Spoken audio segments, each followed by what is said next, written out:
Morning. A little coffee time video here before I go out sawing. I'm trying to get it. It's really windy and cold out right now, northeast Cape Cod, and I'm trying to give it a little time to warm up out there. And I was grinding some. Spent a lot of time on the grinder yesterday doing some repairs and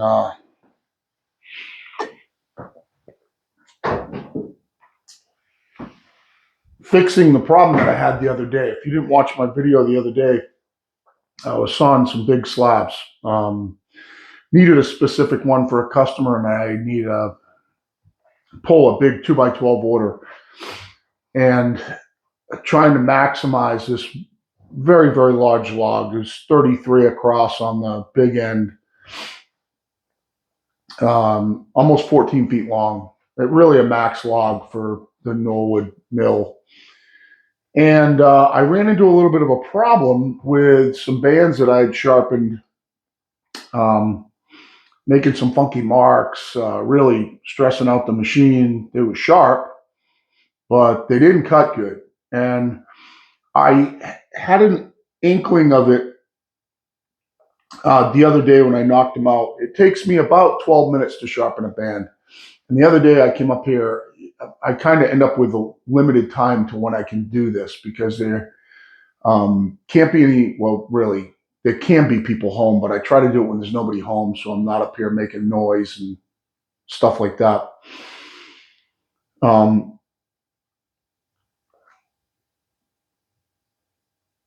But the other day I ripped out a few bands, 3 of them, to take down, throw in my pack, trying not to break into the balance of the brand new Turbo 7s that I have. And when I was grinding them, I noticed that the hook angle on the tooth looked really vertical, and I'll explain that all in a second. But then when I took them out to the mill, and they cut flat, but they took a lot of effort, and they were squealing a little bit. They cleared sawdust great. I had set them so they were all set up really nice and they were sharp, but they didn't really cut good. And I took a combination square out of my mill pack and stuck it on there, and my teeth were literally at zero rake.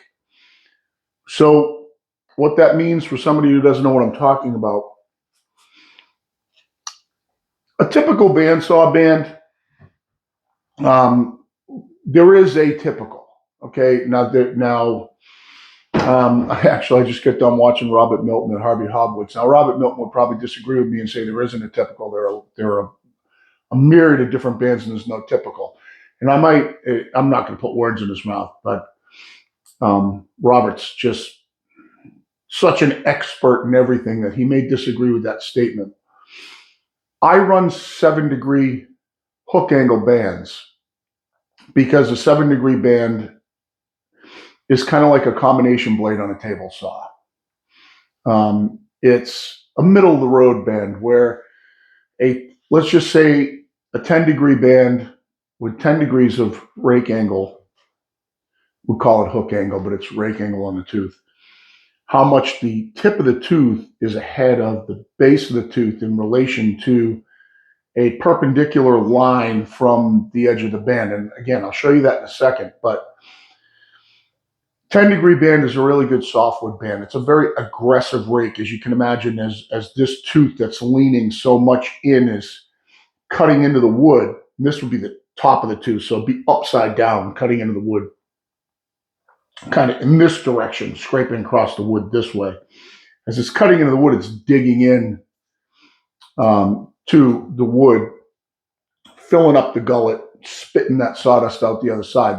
So 10 degrees is a very aggressive rake angle. It should be used mostly on softwoods, unless you have a real super high-powered mill, kind of like Robert Milton does. He's got mega horsepower in his mill and his LT70.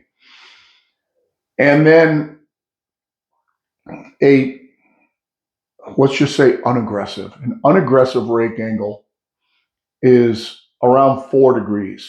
And what 4 degrees is really good for is hardwoods frozen wood, things like that. Um, to not overpower your mill with trying to dig into super hard wood, and it creates more of a scraping action across the wood. You have to go really slow. It's high pressure, what we call in a machinist shop, high tool pressure cut. And a 10 degree would be more of a shearing cut. But I run a middle of the road in a 7 degree because I cut a lot of hardwoods and a lot of softwoods. And I don't want to have to be just swapping out bands all the time. Now, the good thing is on my Norwood, you can swap bands pretty quickly. And I think, and kind of something we're going to get into in this video, that I'm going to start swapping more often. Because I ran a 10 degree band the other day. They sent me one with my sawmill way back when. I've never touched it. I've always run 7 degrees. And I pulled it out the other day, figured I'd use it up, and it really cut in softwoods. It really cut well, and I was impressed with it. So I started thinking, aside from the fact that I had to fix these bands that I messed up trying to just blast out 3 bands for the mill really quick, and I found out the problem why on my rock. I'm going to show you that in a minute too.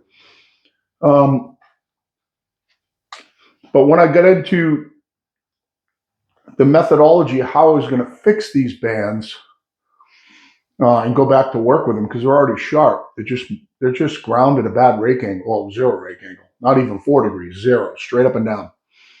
I'll get you in close, show you those bands, and I'll show you one that I repaired. But I came up with a way to repair them simply, and what that led me to is, in all this work I did on the grinder yesterday, I really discovered that I can custom my rake angles really quickly. And something that I don't see talked about in sharpening setups ever. I never hear anybody, typical sharpening setups are either something they bought from the manufacturer that has a cam that makes some sort of grinding medium, whether it's a Dremel tool or a wheel, or it can be a flat grinding wheel or a profile grinding wheel. The profile grinding wheels, it's always been talked about, they have to fit your profile, and they drop in and the cam makes them come out, and it advances the band, and they keep going like this and keep going like this, and they cut the exact profile of the band that you're putting on into your sharpener. And then if you have one that's got a little bit of a different profile, you use a different grinding rock for it, or you regrind your rock to fit the other profile. To quote Lee Corso, not so fast. I've come up with a really good way to change rake angle really quick that works. Not only does it worked great. And what I'm finding in my rocks, so I run 2 7 degree manufacturers. One is Norwood manufacturing a saber-tooth band, and I'm sure Norwood rebrands it. I'm sure it's a saber-tooth band, probably. It's made by some company somewhere that they sell them to Norwood, and Norwood rebrand, and they stamp them for Norwood, and Norwood rebrands them as their brand. And the same thing with Wood-Mizer with the Silvertip Turbo 7s, and somebody that makes them and sells them, stamps them for Wood-Mizer and sells them through Wood-Mizer. Oh, mommy's home. And sorry, mommy just got home. I can hear her with the dog downstairs. But what I'm finding is that my Silvertip Turbo 7s and my saber-tooth bands have a little bit different gullet profile. Not very much different, but a little bit different. But the rake angle's the same, and the back angle's the same, and all that. I can really run the same profile rock on both. I just have to kind of decide either which one I want to mimic or if I want it to be my own. So in other words, if I profile my grinder rock to Silvertip Turbo 7s, it's okay for me to grind the saber-tooths with that same profile. It just reprofiles then to a Silvertip Turbo 7 profile. And that's fine. In the beginning, what I was trying to do was I was trying to grind like all my Turbo 7s, and then I put a saber tooth in and have a bunch of saber tooths, and then reprofile my rock and then grind all the saber tooths. And it's just nonsense. It just doesn't need to be done that way. You can just regrind them to whatever the rock is. If you're using rocks like I am, a little bit like Mr. Robert. Now, Mr. Robert's been doing this for so many years that he's got a rock for every different band that's ever been manufactured. And they're all hanging on the wall, and he knows exactly what they are. And he's, oh, this is one of those 747s. So he grabs a 747 rock and he goes to work. But when you're small like me and we're only working with two bands, it really doesn't matter. You profile it to either one of the two. I kind of like the Silvertip Turbo 7 profile because the tooth face is a little longer. So I'll just profile my rock to those and then just grind everything with that profile. But I want to show you the difference between no rake angle and what I reground it to, tell you how I did that. And then show you some repairs that I did on the grinder. And then I'm gonna grind the band probably off video because I got to get to work outside. I'm just letting it warm up a little bit. But I'm gonna get you in close here. Let me set up so buried here. I'm gonna pause you 1 second. I'm gonna get over on my workbench over here, or the table that's covered with stuff, and get some light on it. And I'll show you the difference between the two, and then I'll show you how I did it.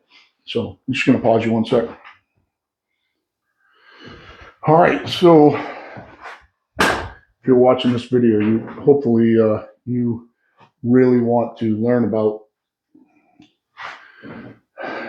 sharpening your bands kind of on a let's just say on a budget, shoestring sharpening your bands kind of, other than getting a big expensive sharpening machine, which I would suggest that anybody who wants to saw seriously do. In my case, eventually I'm working on outbuilding. I have the plans drawn up. I have to put it together for a sharpening setup that's going to be permanent. And as I go forward, I'll have an automatic one.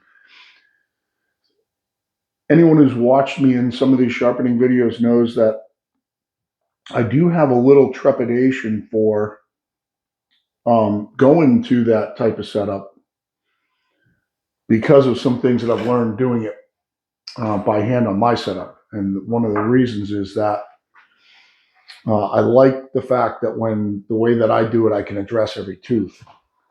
And I think that's very important. However, the other day I messed up. So I'm going to pull you out of the holder, bring you in close here, and do my best to explain what happened so you can see them up close.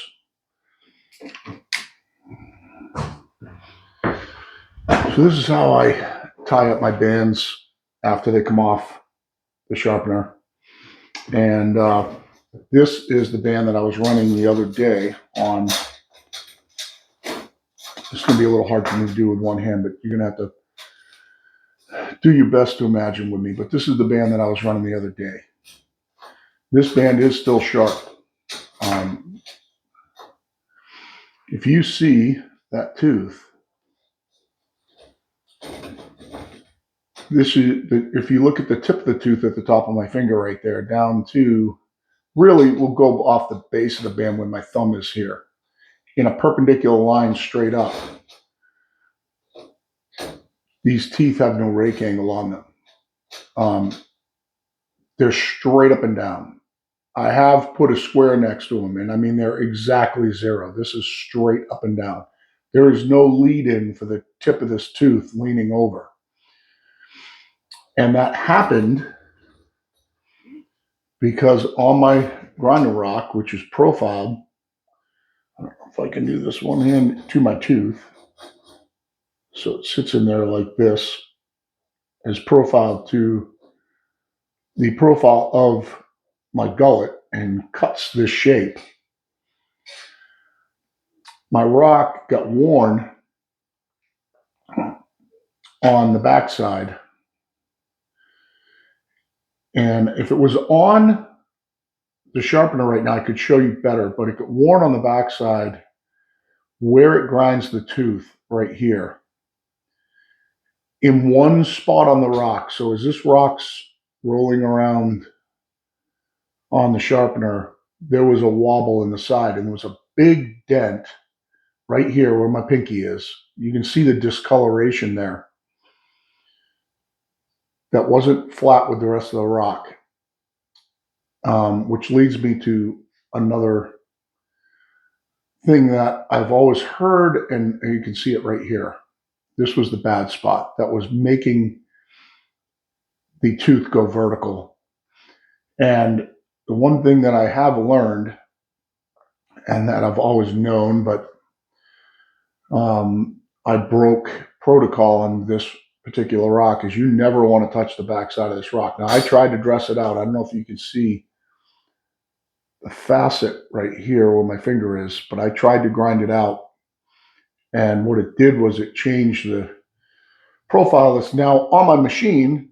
If I had noticed and I had been checking them instead of blasting through them, I could have just leaned it over more until I got to 7 degrees and I would have been fine. But we don't want to be throwing Band-Aids at it. I wanted to fix the problem. So I actually put a new rock on and reprofiled it. Brand spanking new rock. And I will never touch the backside of that rock. And that rock is cutting perfect 7 degree. Hopefully it's going to zoom in right now, but it's cutting perfect. I've measured them with the angle indicator, and it's cutting perfect 7 degree teeth right now. But what I did was, because these bands were sharp, and I didn't want to regrind the entire band, didn't want to regrind the entire gullet, didn't want to take a bunch of meat off my brand new rock, taking out this little chunk in the corner here and maybe wearing the rock so that it went back to that, and me having to fix it again. I ended up sticking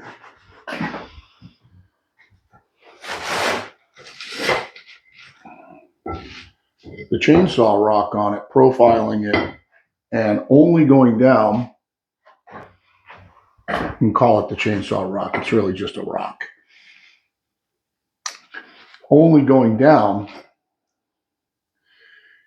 on that tooth face, just at 7 degrees, barely touching on the top, if not missing. So I had to put a little pressure over to just kiss the top of the tooth and then letting it grind down to where it blended in on the gullet profile. And I ended up with this. So now I have perfect 7 degree rake angles, and I only went down far enough to keep my radius in the corner. And it didn't affect, it didn't create like a joint here or a dent or anything like that that would cause a weak point. And it made these sharp. If you look into, if I can get it to focus, and I get the light right, you'll be able to see.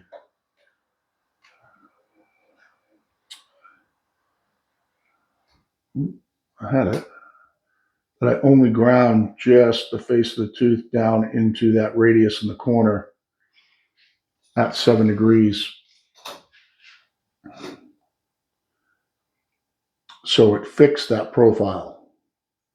So that got me back to 7 degrees. I'll do these other, I think I have 3. I can still see one zip tie over there. So I have this one to do, and you can see this one's been ground. Perfect. These teeth are still sharp. The whole gullet's ground out. It's the same thing on the one over there with the zip tie sticking up, and then this one is the one that I used. So I have to run this one also on the chainsaw rock just to kiss the tip of the teeth. But then I did repair, like I said, put a new rock on, reground a new rock, and I'm grinding bands now before I swap those back out to this rock to fix a couple of bands that I already did. So that's kind of it in a nutshell. I blew through these really fast. I wasn't checking them. Typically, I check them. I'll grind through, a few teeth, and then I check them with the angle finder up against. This is going to be hard to see, but up against the bottom of the band like this, hold some light behind it. I can do it right on the band, right next to the grinder when they start coming off. Right now, this angle finder is set at 7 degrees. I want you to see, you see that right there? Now it's straight up and down, flush to the bottom of the band. And hopefully you can see that gap. And these are over at 0. So moral of the story is I learned a couple things. I learned that it's part of my sharpening regimen going forward, like I was doing in the beginning when I was new at this. I am going to check them almost every time coming off to make sure that something stupid doesn't happen, like what happened with these.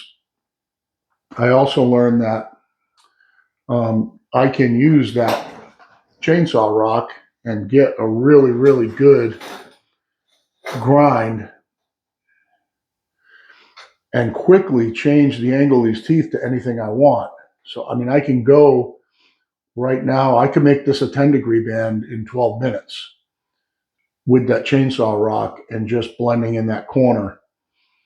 Go around this band really quick and change this over to 10. I could change it to 4. I could change it to 5. I could change it to 6, whatever I want.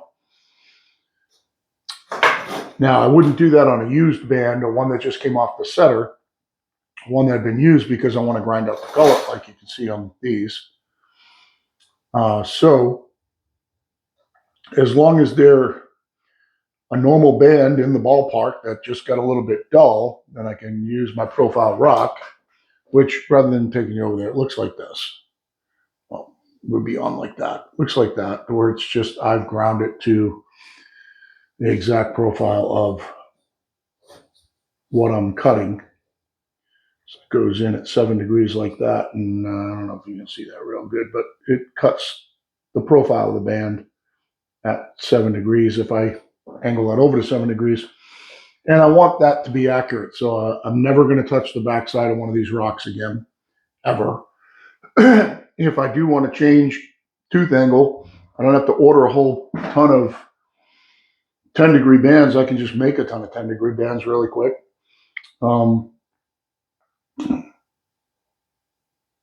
And I can get myself back to work. So it's kind of the short story update this morning on what's going on. I'm going to grind this band. If you've never seen me grind a band, I'll grind a couple teeth really quick for you. Let me see if I can just get the light set up right.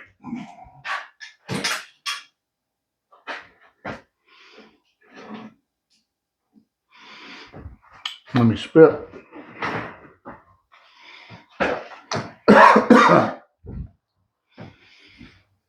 Basically, I think I have this one. Yeah, this one's already set up. Is this tooth ground? Yeah, this tooth is ground. So basically what I do is back it off, throw it into the next tooth. It's just barely grinding the tooth.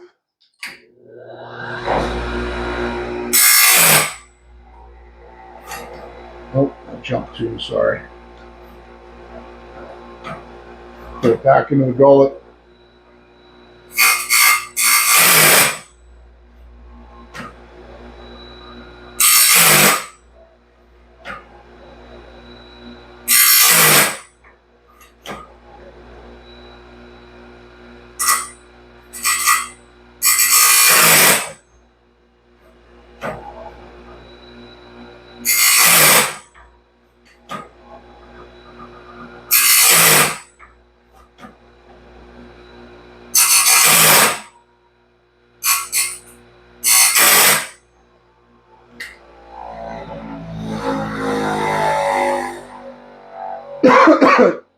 Now, like I've said in other videos, the good thing about doing it the way I do it is the way I do it is I'm addressing every single tooth.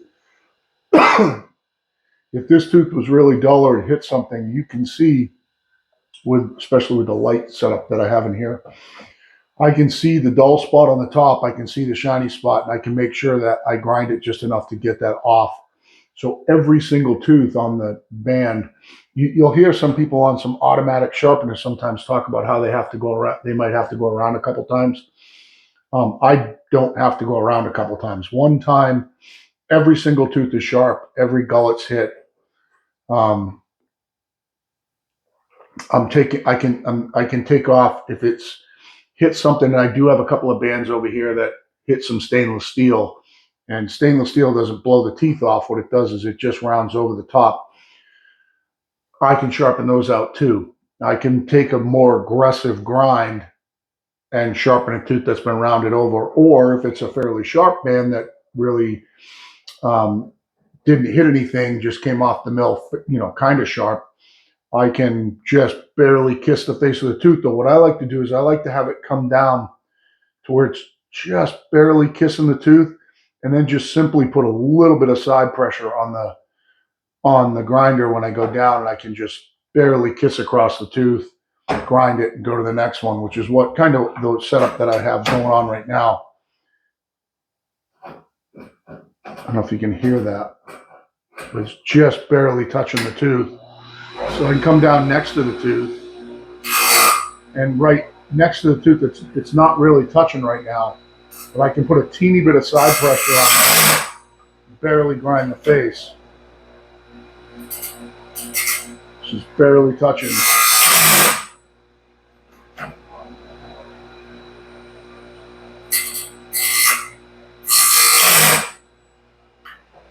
And I'd only do that on a band that, as I'm feeling with my hand, is pretty sharp. It doesn't have any major damage to it. Now, sometimes you'll come along and you'll find a tooth that's damaged a little bit, and you can make that too sharp, or if it's rounded over, you can still put a grind on it, but it's not going to cut, and then just keep going. If you have one or two or three teeth on a band that are no good, it'll still work and still mill fine. So that's where I'm at. I just cut a chunk off a band to use for when I'm profiling. I can use this to where I actually get a block of wood that I put in here and clamp it, and I can actually check it with the sample band to get my grinding really, really close. And then when I come down into the gullet, I use a little bit of light, shine it behind and see where I'm seeing light through, and then I can make it perfect if I want. But you really don't need to spend a lot of time trying to make this grind perfect. You really don't need to. It's just going to make the profile whatever it is. So if you get it really close, it's going to end up being your grind. So it's, instead of a Silvertip Turbo 7, it's a Pirate Solutions Forestry 7 degree. So that's kind of where I'm at. And I'm going to call this one a video, and I'm going to shoot some more outside when I'm milling 2x12s today. I got to edge off a bunch of big slabs, and I do have to cut a white oak chunk 16 inches wide, 3 inches thick by 60 inches long for a customer. I've got the hell log that I hit all the metal in. I've got a plan to take one more slab out of that, so that's going to be fun. And then I've got to cut it down for them. So that's what we're doing, and hope this helps somebody if you're into, just getting into sawmilling and you can't really afford a big fancy automatic sharpener and this, that, and the other thing. You can do it with a standard chainsaw grinder. This has an organ, but you can get them in the knockoff Techemex, or there are other manufacturers that make clones of these that are going to be just as good. You can profile your own rock with a diamond dresser. If you don't want to get a diamond dresser, you can just use like a Harbor Freight coarse diamond plate, and dress these off to your perfect profile. Or you can use the chainsaw grinder and just do the face of the tooth. The problem with just doing the face of the tooth is when you get damaged bands, this repairs the whole thing. That's only going to do the face of the tooth. And you have to be real careful setting up the chainsaw. wheel. And you can see I have it marked in and out because it's profiled just in the right profile so that it doesn't create a cold joint in that corner when it comes down. So you have to set the depth very carefully to blend in to make sure you don't end up with a ridge there. So this is really good for just kissing the edge, and you do a couple. If you're ending up with a cold joint, you can grind the edge of the rock off with the diamond wheel, or you can change your depth drop so you're just kissing down the tooth. It's up to you, but that's where we're at. Hope it helps somebody. And like I said, to go around this whole band in my current setup, it takes me 12 minutes. I've timed it on video. So 24 minutes to do 2 bands. Less than, obviously 36 minutes to do 3 bands. And with 3 bands, I'd be good for, a couple of days. So I kind of dick away at it whenever I can. Whenever there's nobody around, I come up here and I'll just grind out like 3 bands, 4 bands, and zip tie them and go down and toss them, on the wall down in the garage near my mill setup. So that's kind of it. And basically, you can see the whole setup here, but you need a big place to do it. And this is my finish room for finishing big slabs and countertops and stuff like that. I have a downdraft table. Can work on bigger stuff up here, and I will actually, when I'm doing finish like polyurethane or something, I'll run a fan out the window. Right now, this place is pretty impregnated with dust. I also rebuild and build chainsaws up here too. Sometimes you can see the ones I have underneath the bench. But when I get my outbuilding done, this whole setup's going out by the mill, and it won't be up here anymore. And then we'll have to do a disinfecting up here to get all the grinding dust out of here. And we'll be back to a finish room. So thanks for the watch. Appreciate it always. If you have any questions, hit me up. I answer everything back. And I'm going to get myself ready to do some milling today in the cold and wind. And hopefully we get some good video blasting through with the band that I repaired. And I got a Turbo 7 in my pack that's brand new. Maybe we'll be able to compare the two, but I'll probably start out with the band that I ground, just to see how it's cutting, and you'll be able to see it on video in real cutting to see how it cuts and what happens, so that you can take, the concept to practical application and see that it works. I think that's always the question with somebody who's sharpening is my sharpening going to work? Can I get my teeth to cut like they did when they're new? You not only can you do that, you can get your bands better. I can get my bands when my bands come off the sharpener, and I've shown this in other videos. These are just tearing my fingernail off right now. These are every bit as sharp as they come out of the box, and I can customize them now. Really, I'm comfortable with it to any angle that I want. So in a video coming up, I'm gonna change one of these over to 10. I'm probably gonna grind myself 4 or 5 10-degree bands and tag them as 10-degree bands just for cutting pine, because I really enjoyed the way they cut, and I'd never really used one before. So that's it, and hope you enjoyed it, and hope you're having some coffee and you're warm wherever you are. And this is Part Solutions for now. Out.